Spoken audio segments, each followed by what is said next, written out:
Ferris wheel, a movie theater, a candy store. He makes millions and spends millions.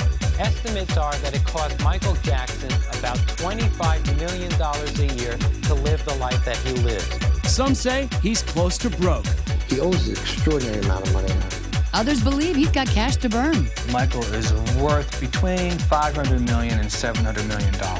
So what is the real deal? And is it still good to be Michael Jackson? That's right. Yo. Money, money, money, hey. Money, money, money. It's all about that.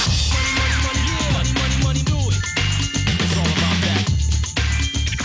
Michael Joseph Jackson, born Gary, Indiana, August 29th, 1958. Singer, entertainer, entrepreneur. And rich enough to be called eccentric instead of just weird like the rest of us. He has always been eccentric. But life didn't start out that way. Us Weekly's Michael Lewidis gives us the download on the King of Pop's upbringing. Michael Jackson grew up in a household of 9 people in Gary, Indiana. There were only 2 bedrooms. And worse, only 1 bathroom. For 9 people with a family income of $10,000. You do the math. We're too depressed. Forbes senior editor Brett Pulley did the math for us. He says Michael's father was a steelworker, which won't land you on the Forbes list. Gary was, especially then, a heavily industrialized city, so he was among the many people laboring there. But why work up a sweat when you can have your kids do the legwork? Great idea. Call the band the Jackson 5 and get little Michael to lead the pack. Have lots of rehearsals in the family living room. The next thing you know, you're singing at a local dive. And bringing home a whopping $7 for your first live gig.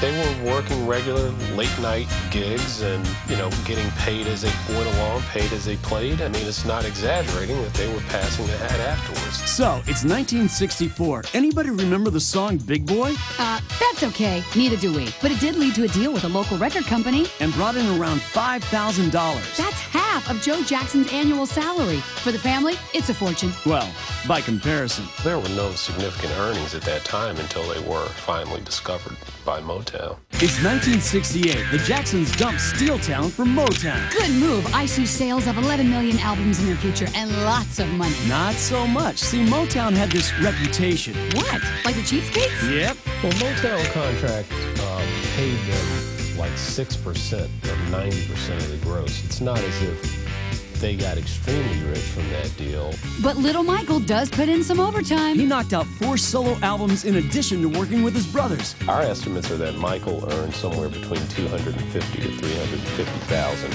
from the Motown deal. But of course, it was all rationed out through his father, who was taking a nice cut. But Michael didn't seem to mind. He has said that when he was a teenager, around 13 or 14, when they were making money from the Motown deal, that he was getting $5 a week allowance, and he was using that money to buy art supplies. Guess that was in case the whole singing thing didn't work out. Whatever, it did. Yeah, no kidding. In '79, Michael released his first solo album with Epic Records, Off the Wall. It sold more than 7 million copies in the U.S. Not to mention 4 hit singles. And Michael took home a check for $37 million. That's right, he took it home. This is his money now. Then when Michael became a solo artist, he was making tens of millions of dollars, and he didn't have to give a dime to his father. Now he's a millionaire, so why is he still living at home? Michael Jackson's parents at one point had some financial problems, so he bought the Havenhurst home to make sure that his parents and that his family would always have a home. And then he developed a flair for interior design. He used to decorate the kitchen with all these pictures of Peter Pan, but with his face on it. He also built an ice cream parlor there. There was also a Pirates of the Caribbean amusement park in the house. Dean Lamanna of Amusement Today magazine says it's a lot cheaper to buy a ticket rather than the whole ride. The Pirates of the Caribbean ride is one of the most popular attractions at Disneyland. It's one of Michael Jackson's favorite rides, too. In fact, he had one constructed at his Havenhurst address in the mid-1980s. To commission your own private Pirates of the Caribbean ride today would set you back about $100 to $120 million in booty. That's to travel by sea. So why did Michael spend another $26 million for a train ticket home? Coming up. It's all about that.